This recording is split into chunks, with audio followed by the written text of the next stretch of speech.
petrolero. Lo vamos a hacer en primerísimo lugar con el señor Carlos Paredes, al que hemos recibido acá en muchas oportunidades.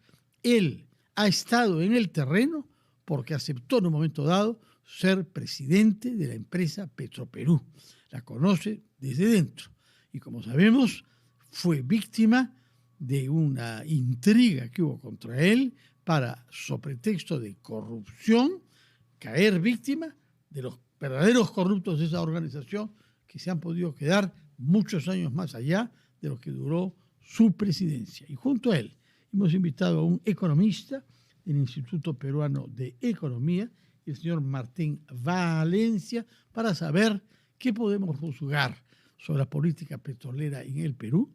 Tenemos por una parte los hidrocarburos, en particular el petróleo, tenemos instalaciones complejas como el oleoducto que debía llevar desde la selva hasta la costa, pero sucede ahora que hay empresas que están trabajando en la selva y que prefieren sacar el petróleo hacia Brasil para evitar las complicaciones que les trae el oleoducto norperuano y las relaciones con la empresa petrolera estatal Petroperú. Ese es el fondo del tema, qué hacer con esta empresa Petroperú. Por eso vamos a comenzar conversando con Carlos Paredes, al que saludamos, y agradecemos por su presencia acá. Muy buenas noches, señor Paredes. Gracias por la invitación. Una vez más, con el tema del petróleo en el Perú y de Petroperú en particular. Sí, bueno, estamos en un momento de cambios, ¿no? Con el decreto de urgencia que se aprobó a fines del día 31 de diciembre, se han sentado las bases para hacer una reorganización de verdad en Petroperú. A diferencia de todos los esfuerzos anteriores, de los 4 DEUs anteriores que le dieron dinero, cerca de 10.000 millones de soles entre el 22 y 25, una barbaridad. ¿Cuánto en total para eso? 10.000 millones de soles netos, ¿no? Alguna gente habla de 17.000 millones porque toma en cuenta, suma la capitalización de préstamos. No es verdad. Netos son más o menos 10.000 millones de soles, que es una barbaridad de dinero. Y Fernando, si nos preguntamos, ¿está Petroperú mejor hoy, después de 10.000 millones de soles de inyección de recursos fiscales, que antes? Y la respuesta es claramente no. Petroperú está al borde de la quiebra.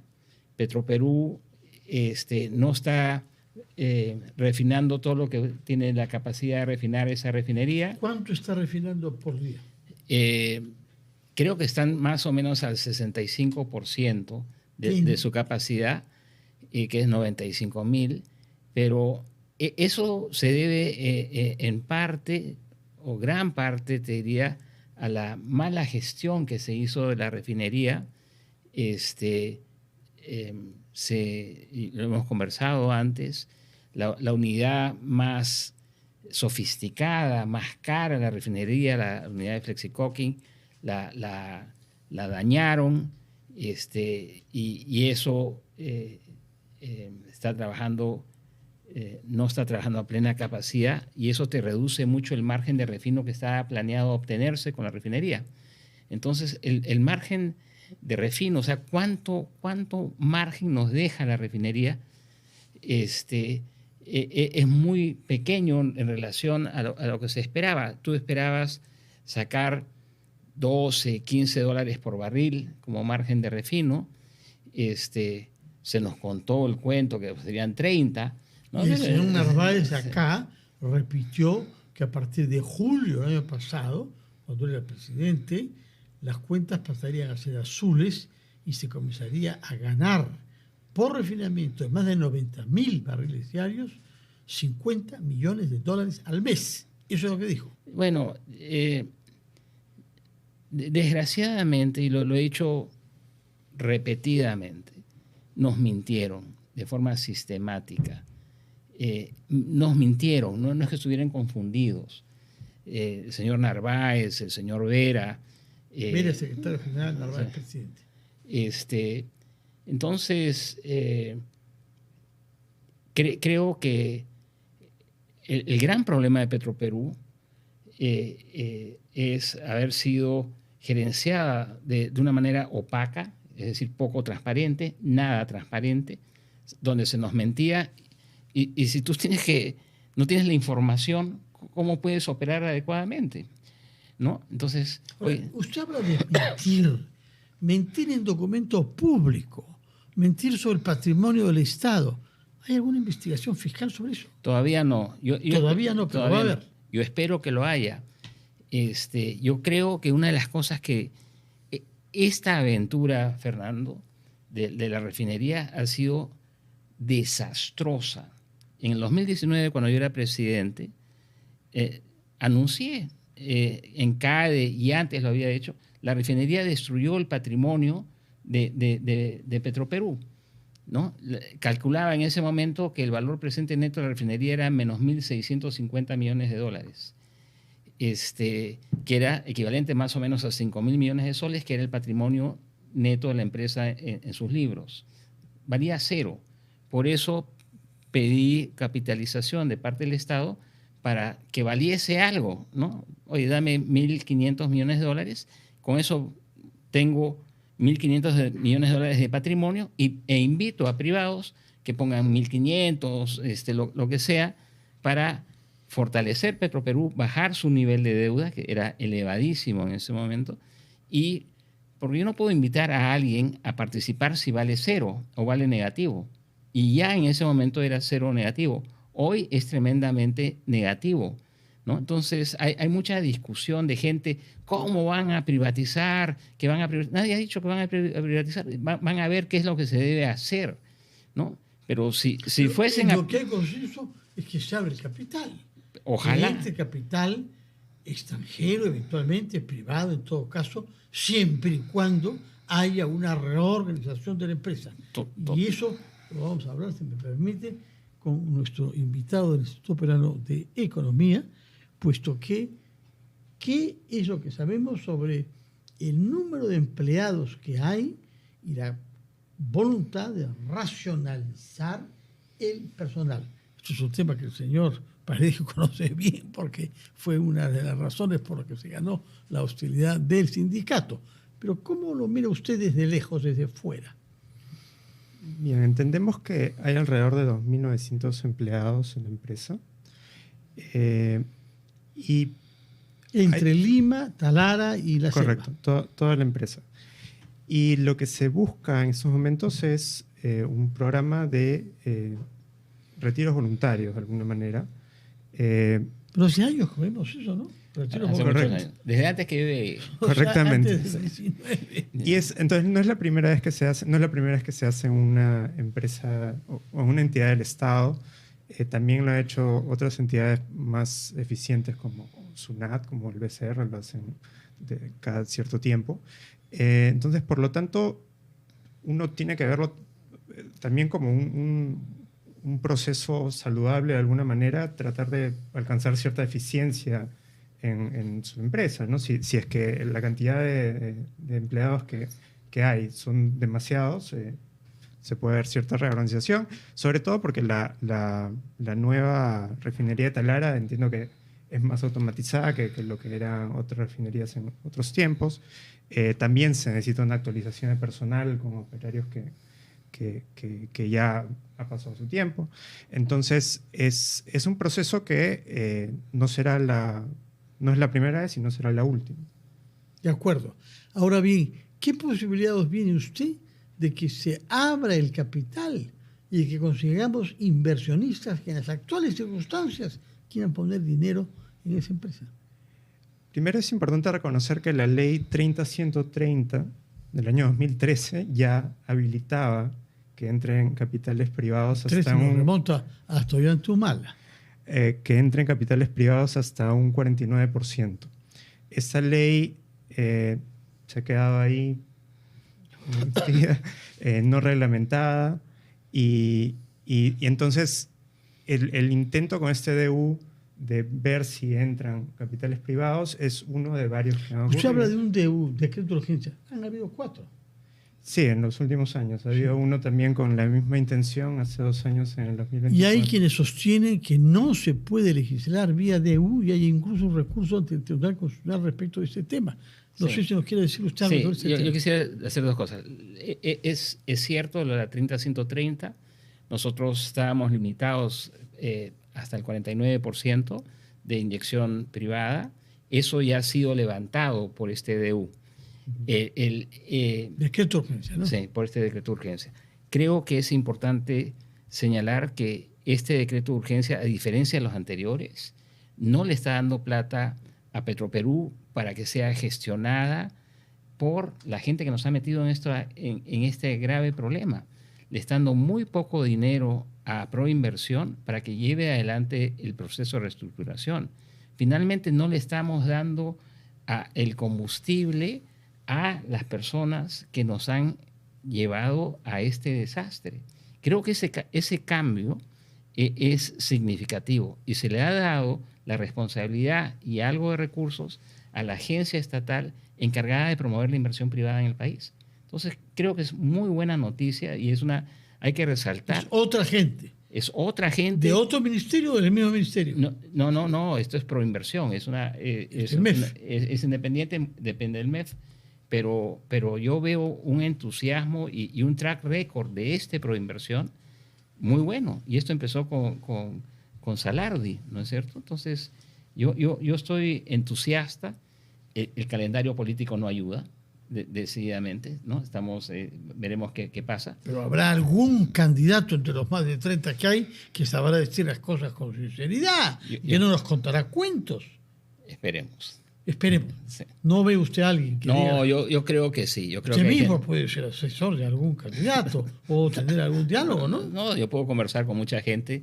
No me gusta conversar con mentirosos patológicos que buscan conversar conmigo, pero no acepto estas conversaciones o debates que no conducen a nada, ¿no? Tendría que pedir que el señor se siente con un detector de mentiras. Entonces, no, ¿para qué? Pero apoyar en lo que sea, en lo que pueda, y con mucho gusto, ¿no?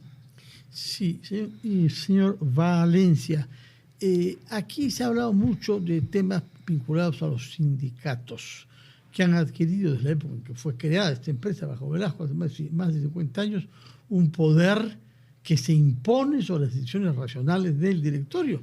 Y la prueba es que el señor Oscar Vera, que fue hace poco nombrado secretario general, había sido representante de los trabajadores, tengo entendido, sí, en el directorio durante décadas. Entonces, efectivamente, se habló incluso de derechos de sucesión, que los hijos de los trabajadores tenían algunos privilegios. No sé si será verdad, pero en todo caso estamos ante la necesidad de una reorganización, como usted ha dicho, que se ha hecho en otras empresas y en otras entidades públicas. ¿Le parece viable hacer esto en Petroperú? No diría que es viable, es necesaria, ¿no? Son esos intereses políticos los que llevan a que no se realicen las reformas necesarias. Son intereses políticos debido a la estructura de Petroperú, que es únicamente pública y cuya junta de accionistas es representantes del MEF y del MINEM, está muy sujeta a la interferencia política y por lo tanto puede haber también interferencia política que venga desde estos sindicatos hasta los mismos decisores dentro del Poder Ejecutivo. Por lo tanto, sin un cambio, en un blindaje de algún modo a las capacidades técnicas dentro de Petroperú, no se puede avanzar dentro de una reestructuración adecuada, necesaria. ¿Qué es lo que ha dicho sobre el tema el presidente de la República? Porque sucede que hay ministros que hablan, pero si no es el jefe de Estado el que se compromete, como lo vemos con Dina Boluarte, que nos dio varias versiones a lo largo de los años y finalmente los resultados son muy pobres, ¿qué sabemos del compromiso que ha asumido el presidente Gerí con este tema?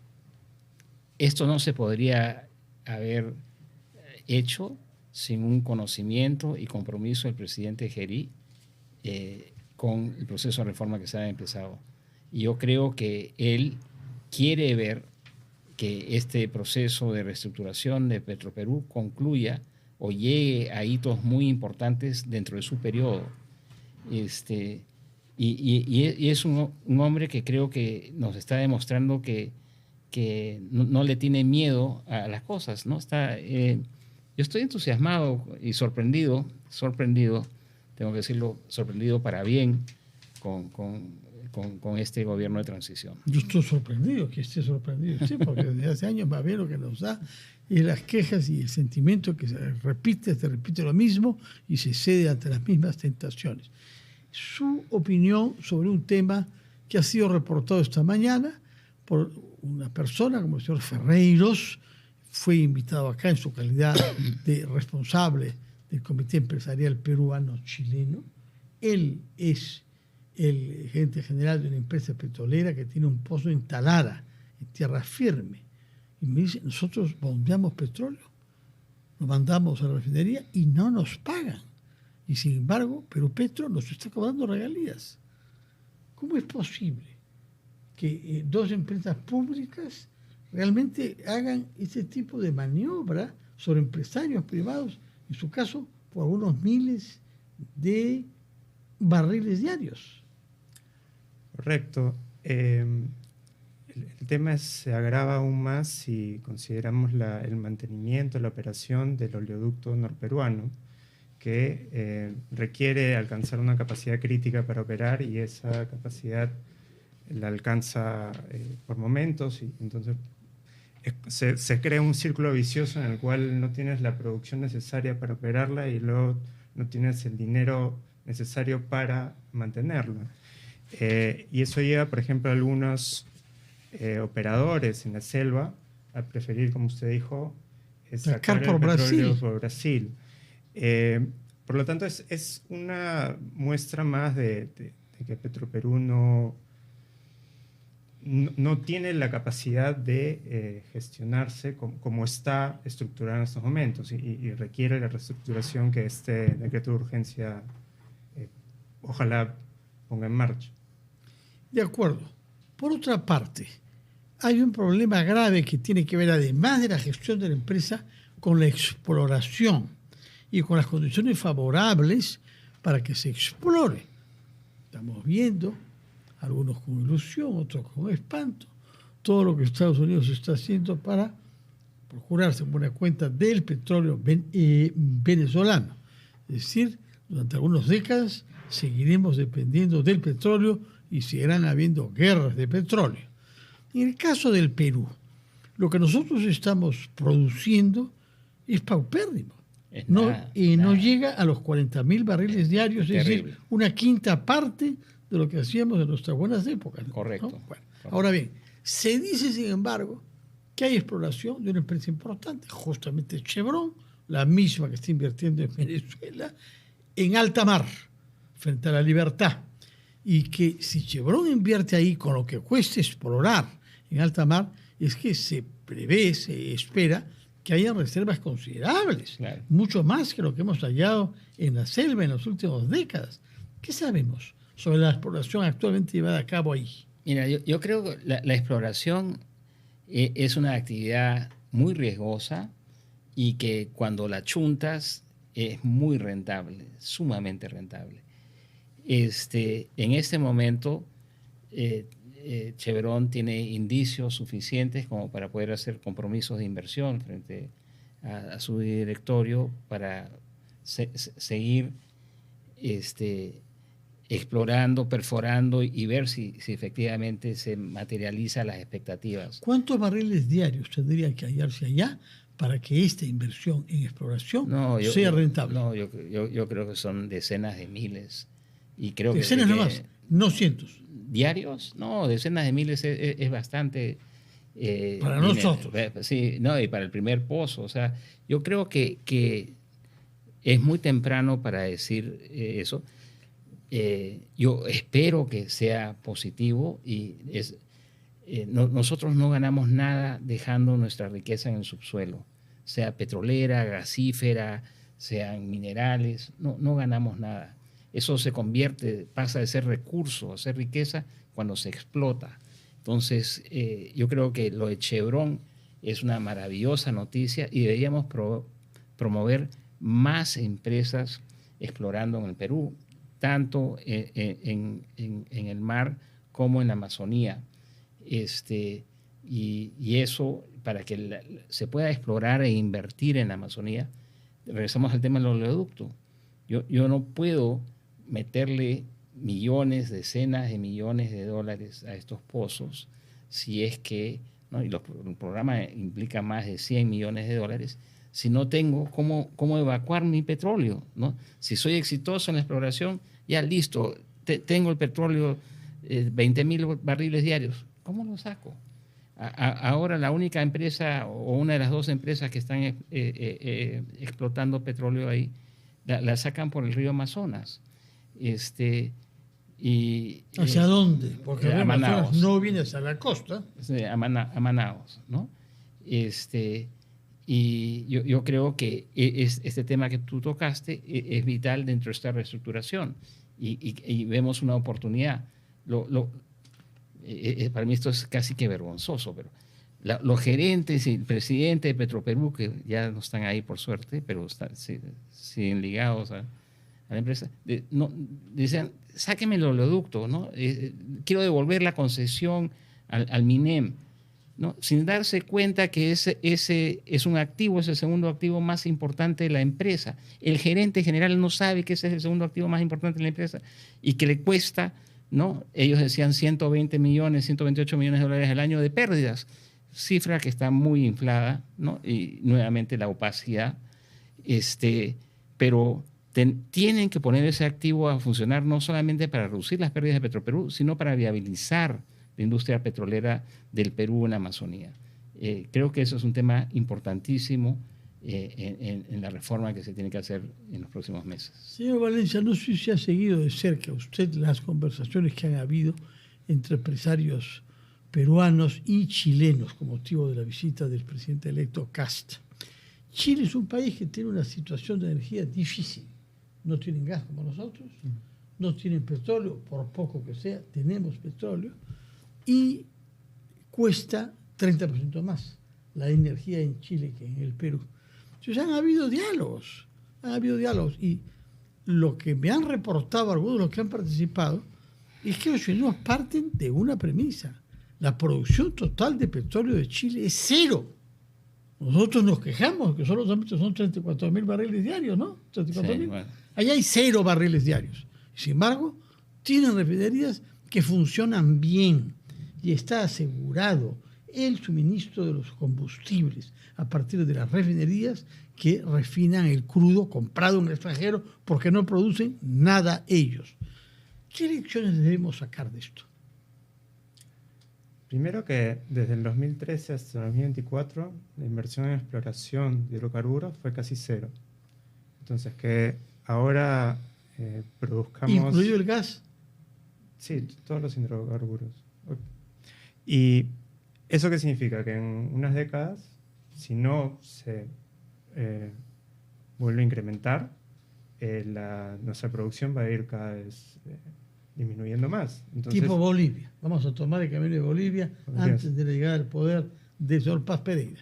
Correcto. No realizaron las inversiones necesarias para continuar la producción de gas. Entonces, eso hace que el oleoducto no se viabilice, puede haber menos producción, que la propia refinería de Talara no se viabilice, ahí podemos hacer números. La capacidad de la refinería de Talara es 95.000 y eso se nos ha dicho. Barriles. ¿Verifica usted? 95.000. Sí, es teórico. Lo que produce, ahorita revisé, lo que produce Perú de petróleo al último año ha sido 44.000, entonces subió un poquito.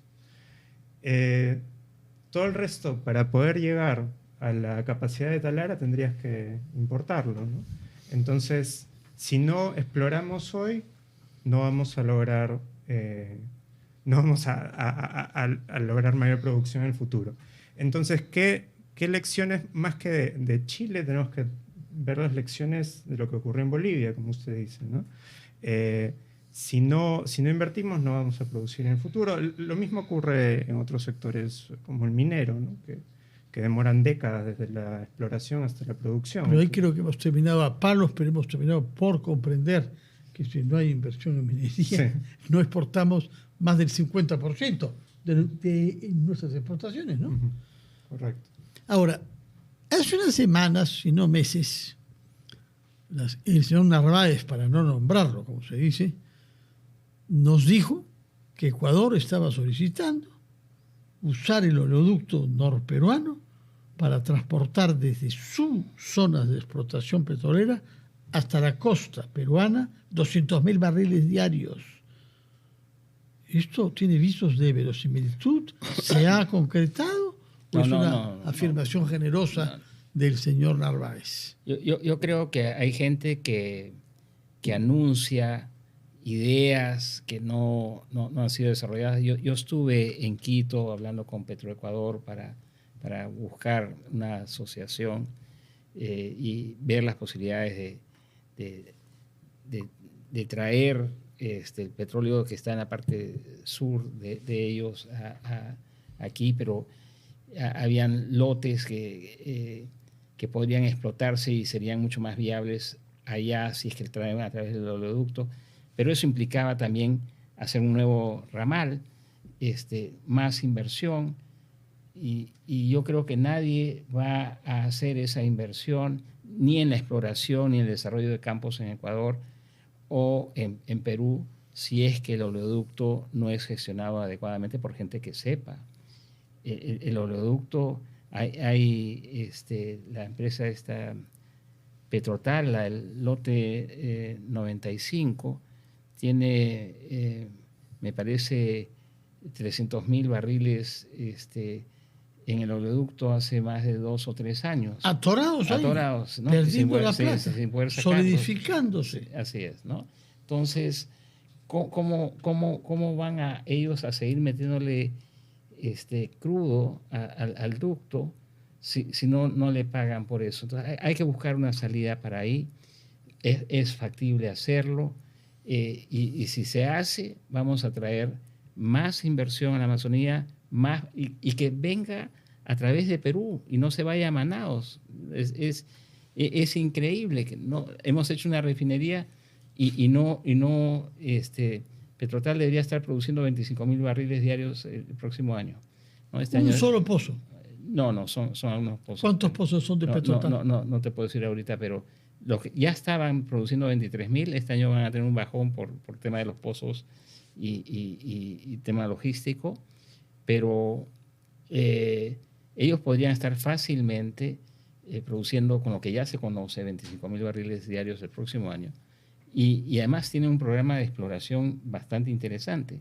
Pero ¿cómo decirle esta gerencia de Petrotal o de cualquier otra empresa a su directorio, a sus accionistas, oye, dame 100, 200 millones de dólares más para desarrollar el lote o los lotes, si no tengo por dónde evacuarlo? Y te imaginas tú el problema ecológico que se produciría si hay un derrame en el Amazonas. Entonces, hay que solucionar el tema del oleoducto. Problema internacional, es la vía de agua dulce más grande del mundo. Así es que Dios nos tenga en su buena voluntad y que no se pueda producir una cosa de ese tipo. Señor Carlos Paredes, muchísimas gracias. Señor Valencia, lo mismo. Es un tema a veces complicado, frío, austero, pero que es indispensable. Todos dependemos del petróleo. Durante las próximas décadas, al menos, hasta los años 50, consumiremos petróleo para las cosas necesarias, y tenerlo y no poder usarlo, tenerlo y no poder llevarlo a nuestra costa pacífica, sino tener que sacarlo por Brasil, es verdaderamente un escándalo, pero no es el primer escándalo que se produce en este sector, como usted lo sabe bien, señor Paredes. Señor Valencia, muchas gracias por su presencia. Muy buenas noches a ambos. Vamos a hacer una pausa. Nos alejaremos de temas económicos y petroleros y hablaremos sobre la justicia penal internacional.